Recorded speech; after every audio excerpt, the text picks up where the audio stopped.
Приветствуем наших подписчиков и гостей нашего канала. Друзья, мы вас всех приветствуем в изобилии и достатке. Сегодня, друзья, в этом видео мы с вами поговорим о антипасхе, поговорим о воскресении Фомы, поговорим о том, что можно и чего категорически нельзя делать в день Красной Горки, на какие народные приметы, традиции, обряды обязательно вам стоит обратить внимание, чтобы не привлечь в свой дом и в свою жизнь определенные неприятности и проблемы. Итак, друзья, далее все более подробно в этом видео. Ну а прямо сейчас ставьте лайк этому видео, а в комментарии напишите изобилие, и пусть Вселенная это приумножит в вашей жизни. Также, друзья, всех хотим поблагодарить за донаты, которые вы нам отправляете. Итак, друзья, давайте вместе с вами начинать. Итак, друзья, антипасха – это праздник православной церкви, который установлен в честь явления Иисуса Христа своим ученикам на 8-й день после Пасхи воскресения. Напоминаем вам, что в этом 2024 году мы все Пасху отмечали 5 мая.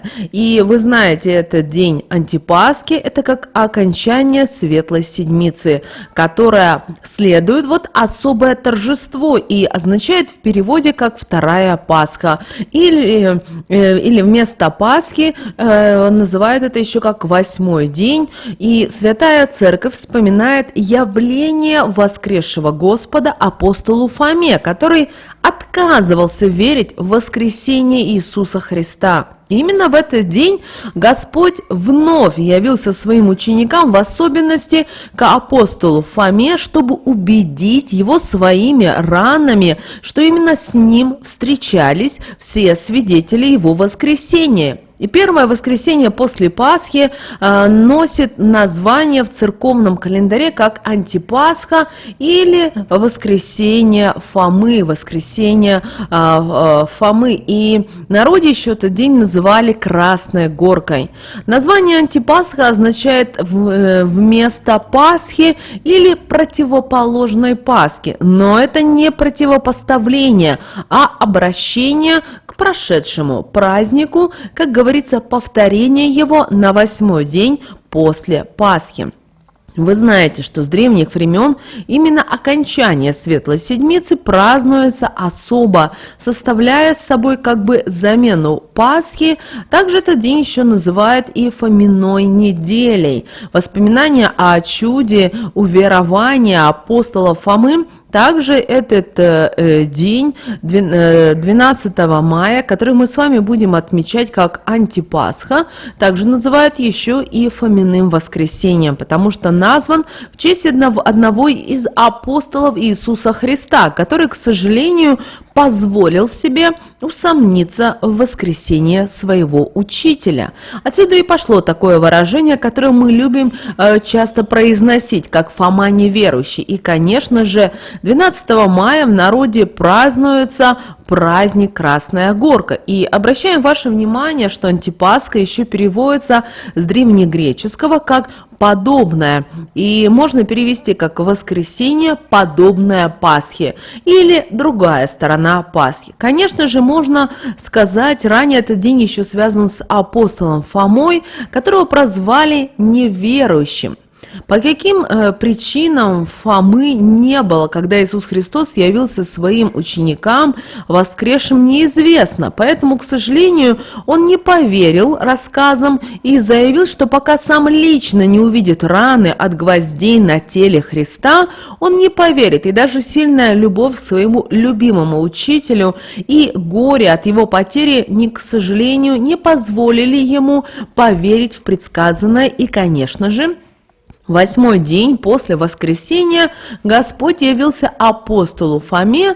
Это как свидетельство о том, что был с учениками все время по воскресению, но не стал ждать вопросов, а показал ему свои раны, ответив на его невысказанную просьбу. Евангелии не говорится, осязал ли действительно Фома язвы Господа, но вера возгорелась в нем ярким пламенем, и он кликнул: «Господь мой и Бог мой». Этими словами Фома исповедовал не только веру в воскресение Христова, но и веру в его божество. И, конечно же, по церковному преданию святой апостол Фома основал христианскую церковь в Палестине, в Месопотамии, в Порфии, в Эфиопии, Индии, тем самым запечатлив проповедь Евангелия мученической смертью за обращение к кресту сына и супруги правителя индийского города Мелипора. Сейчас это Мелипура, и он был заключен. К сожалению, в темнице претерпел пытки и, наконец, раненый 5 копьями, отошел Господу Богу, и, начиная с воскресения Фомы, в православной церкви после длительного великолепного перерыва возобновляется совершение таинства венчания. На Руси именно в этот день на Красную Горку приходилось больше всего свадеб, устраивались гуляния и сватовства. Почему же этот день называют не только Антипасха, не только Фоминое воскресенье и Красная Горка? Дело в том, что Красная Горка, по одной из версий, уходит корнями в языческий праздник, который возник в дохристианской Руси. Изначально его отмечали в середине апреля, когда активно начинал таять снег, и посвящалось это все нескольким богам. В первую очередь Яриле, богу солнца. В этот день народ встречал рассвет на горе, которой первой избавилась от снега, и ее называли красной, красивой или нагретой солнцем. Также с приходом христианства появилась и традиция дарить родным и друзьям пасхальные яйца. Потом подниматься на горку и скатывать их с нее. И тот, чье яйцо благополучно достигало подножия и не разбивалось, мог надеяться на долгую и счастливую жизнь.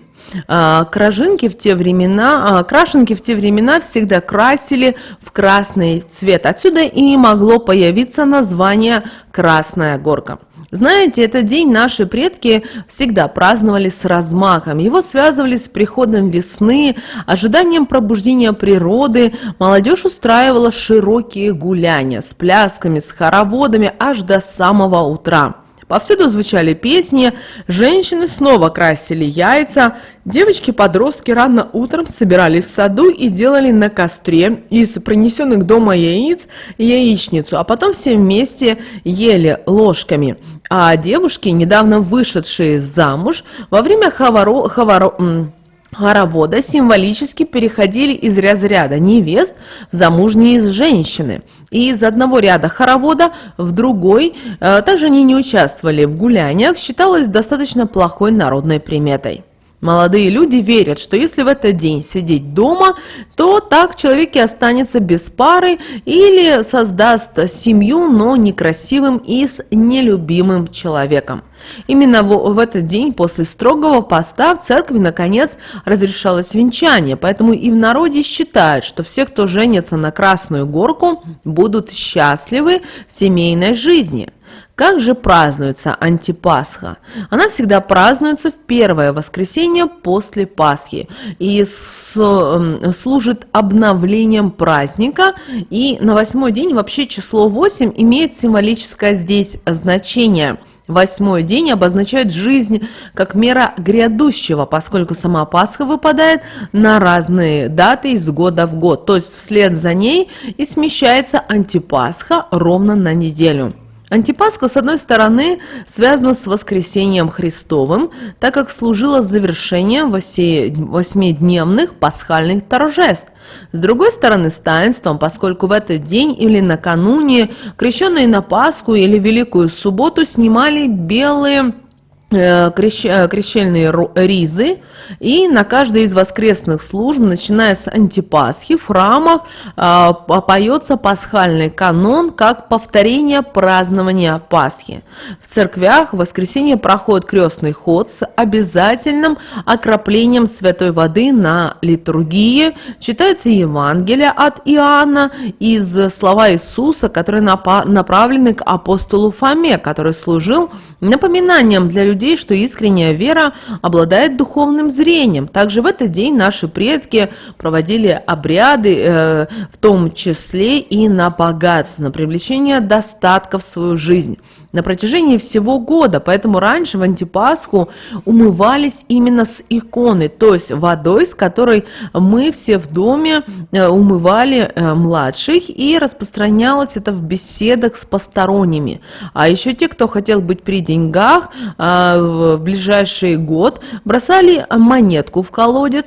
То же самое можно было делать и в Фомино воскресенье. Друзья, как и на обычную Пасху, так и на антипасху принято радоваться.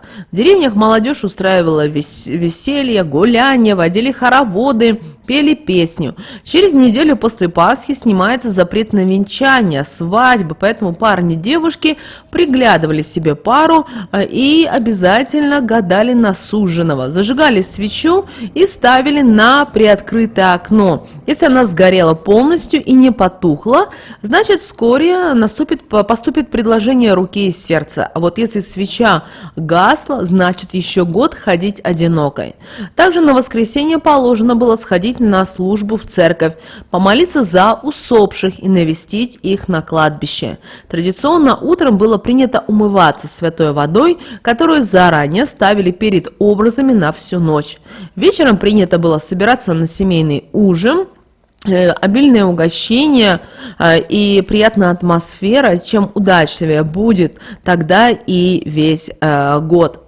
Что же готовят на антипасху? То здесь каких-либо ограничений нет. На антипасху наши предки всегда старались накормить 7 животных. Для чего? Чтобы в доме не переводились деньги. А удача сопутствовала обязательно во всех делах.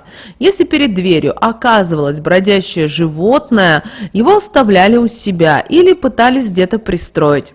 Давайте теперь поговорим о том, что же нельзя делать на антипасху 12 мая. Друзья, на антипасху ни в коем случае нельзя ругаться, скандалить, конфликтовать. Тем, кто нарушит запрет, не будет счастья на протяжении всего года. Также нельзя отталкивать и близких людей. Если нет возможности быть рядом, стоит пообщаться с родственниками по телефону или по мессенджеру. Считается, что в этот день нельзя надолго оставаться в одиночестве, иначе удача отвернется. Также в этот день ни в коем случае нельзя выбрасывать еду, которая осталась после праздничного застолья. Если у вас действительно осталось что-либо, лучше отдайте животным. Нет у вас дома животных, в таком случае возьмите, соберите все то и отдайте птичкам или пойдите в парк. Просто оставьте. Это просто как дань природе, а природа уже сама решит, что с этим делать. Но ни в коем случае не выбрасывайте еду в мусорное ведро. В этот день не стоит плакать, грустить. Если сделать наоборот, то печаль и невзгоды поселятся в доме на целый год. Также не стоит оставаться в одиночестве. Рядом должны быть обязательно близкие люди. Если вы не хотите, чтобы кто-то приходил к вам, сами пойдите кому-то в гости. Или как вариант, позовите гостей к себе. Если в этот день должно быть обязательно шумно, должно быть весело, должно быть хорошо на душе. Помните об этом даже в этот день. Также запрещено высаживать растения, поскольку всходы будут слабыми, а потом и вовсе погибнут. Поэтому лучше все-таки в этот день, 12 мая, уделите внимание себе, своей семье, а не огороду или растениям, потому что будут еще дни, когда вы обязательно сможете уделить внимание и обязательно провести время на огороде. Так же, как можно сказали ранее, не стоит ругаться, сквернословить, а люди, которые нарушат эту заповедь, не будут мириться до самой Троицы. Также не следует ходить в этот день неопрятными. В этот день вообще было принято, что нужно одеть лучшие одежды, желательно ярких, светлых цветов. Не рекомендуется в этот день трудиться. Вообще особенно запрещен в этот день тяжелый физический труд. Но если у вас сегодня выпадает смена, то, конечно же, идите на работу, потому что все-таки общественная работа, работа, которая вас кормит. Вот что касательно дома. И не рекомендуем делать также в этот день, не стоит заниматься рукоделием, уборкой. Нельзя в этот день отказывать в помощи тем, кто действительно нуждается в помощи, потому что любая посильная помощь считается, что будет вознаграждена свыше, а отказ от нее спровоцирует череду неудач. Даже не обязательно в этот день помогать именно деньгами. Вы можете кому-то помочь словом, кому-то перевести через дорогу, кому-то поднести сумку. Это тоже, друзья, помощь, которая очень важна. Также постарайтесь провести этот день с семьей, с друзьями. Кроме того, в антипасху посещают кладбище. Хотя этот день и не относится к родительским, но все равно часто еще антипасху называют Пасхой для умерших. И считается, что именно в этот день усопшие родственники могут разделить трапезу с потомками, и для них остается место за столом и еда на окне или у двери. А утро нужно начинать с поминовения. Также обращаю ваше внимание, что с воскресенья, антипасхи, весна окончательно вступает в свои права, поэтому в этот день вы можете устроить пикник на природе или просто отправиться на прогулку. Благо еще и воскресенье, и по народным приметам дата антипасхи считается благоприятной для бракосочетания и венчания. Свадьбы, сыгранные в этот день, считается, что люди будут жить удачливо и счастливо. Вот такой, друзья, у нас с вами праздник антипасха, она же Красная Горка, она же Пасха мертвых, она же Фомино воскресенье. Друзья, мы надеемся, что наши советы и наши рекомендации вам помогают в жизни. Прямо сейчас, друзья, ставьте лайк этому видео. А прямо сейчас на экране, друзья, вы видите 2 всплывающих окна. Друзья, это следующие рекомендованные видео для вас. Нажимайте на то видео, которое вам на интуитивном уровне понравилось больше. И смотрите, друзья, всех вам мыслимых и немыслимых благ. Услышимся с вами уже буквально в следующем видео.